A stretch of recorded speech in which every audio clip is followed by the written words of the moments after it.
Bonjour et bienvenue. Aujourd'hui, le sujet est les pronoms.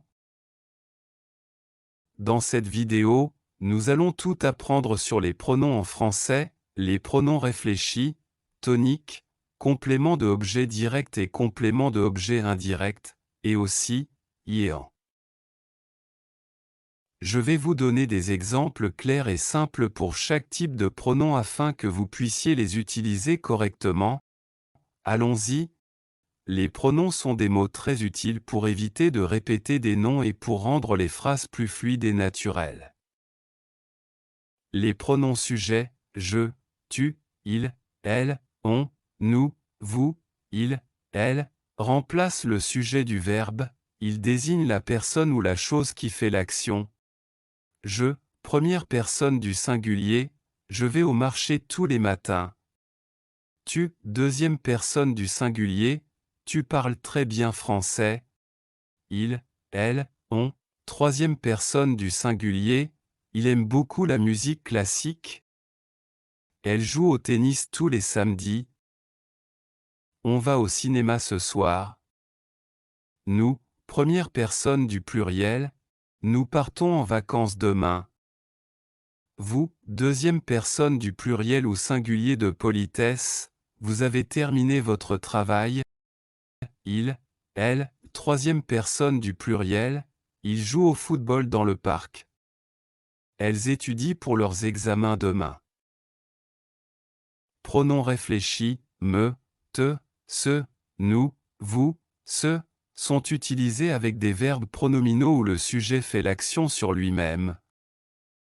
Je me réveille à 7 heures tous les matins. Tu te brosses les dents après chaque repas.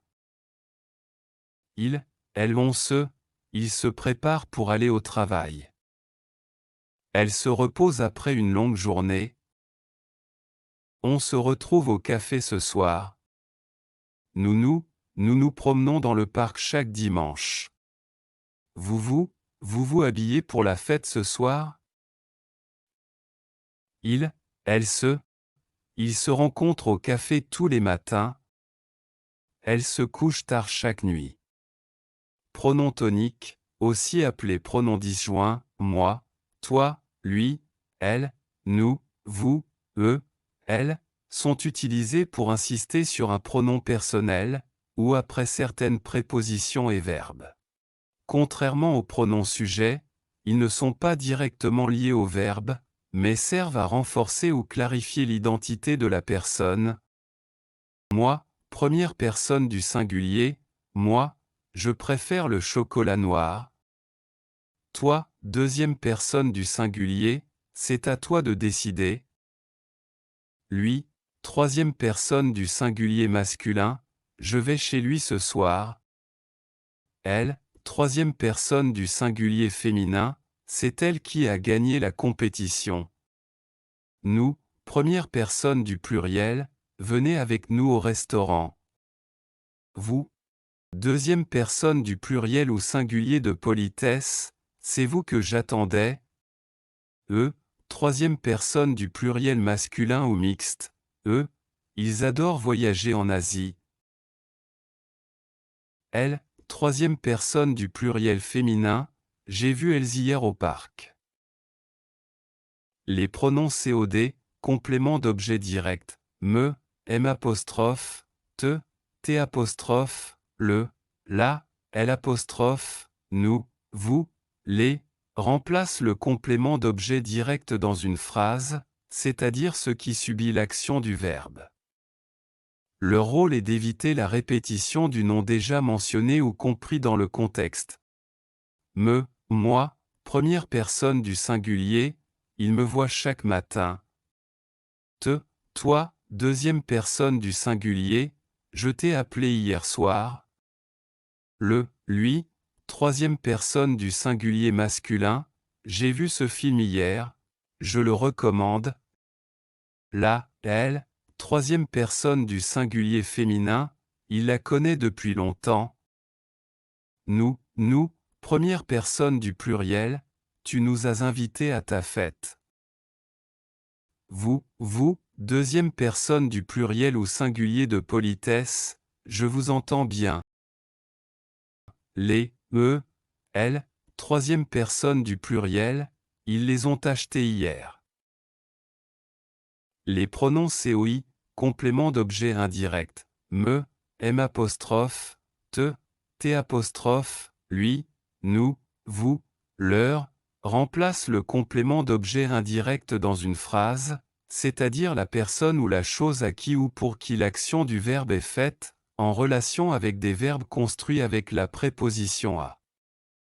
Contrairement aux pronoms COD, ils ne subissent pas directement l'action du verbe mais en sont bénéficiaires.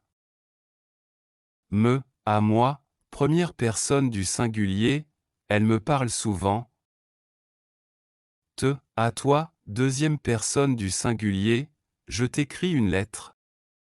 Lui, à elle, troisième personne du singulier, il lui donne un cadeau. Nous, à nous, première personne du pluriel, il nous envoie des nouvelles. Vous, à vous, deuxième personne du pluriel, ou singulier de politesse, je vous ai posé une question. Leur. À eux, à elle, troisième personne du pluriel, elle leur raconte une histoire. Les pronoms y et en sont des pronoms adverbiaux qui permettent de remplacer des compléments de lieu, de choses ou des quantités dans une phrase.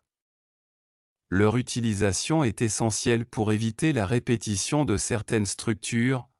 Le pronom y remplace un complément de lieu introduit par les prépositions à, dans, sur, chez, en, sous, etc.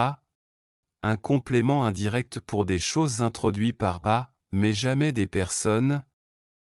Exemple d'utilisation, complément de lieu, je vais à Paris, j'y vais. Il remplace à Paris.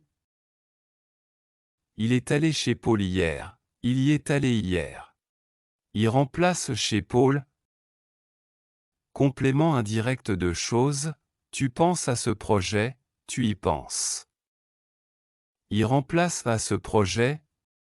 Le pronom en remplace, un complément introduit par de lieu, de objet, de concept, un complément d'une quantité ou un article partitif, du, de la, des, une chose introduite par de, jamais une personne. Exemple d'utilisation, complément de lieu, il revient de Paris. Il en revient. En remplace de Paris. Complément de chose, tu parles de ce film, tu en parles. En remplace de ce film. Complément de quantité, elle mange du pain, elle en mange. En remplace du pain. J'ai acheté 3 livres, j'en ai acheté 3. En remplace 3 livres. Merci d'avoir regardé cette vidéo sur les pronoms personnels en français. Nous avons couvert les pronoms sujets, réfléchis, toniques, COD, COI, ainsi que les pronoms y et en. Maintenant, vous savez comment les utiliser correctement dans vos phrases, mais ce n'est pas tout. Il existe d'autres types de pronoms en français, comme les pronoms relatifs, démonstratifs, possessifs, et bien plus encore.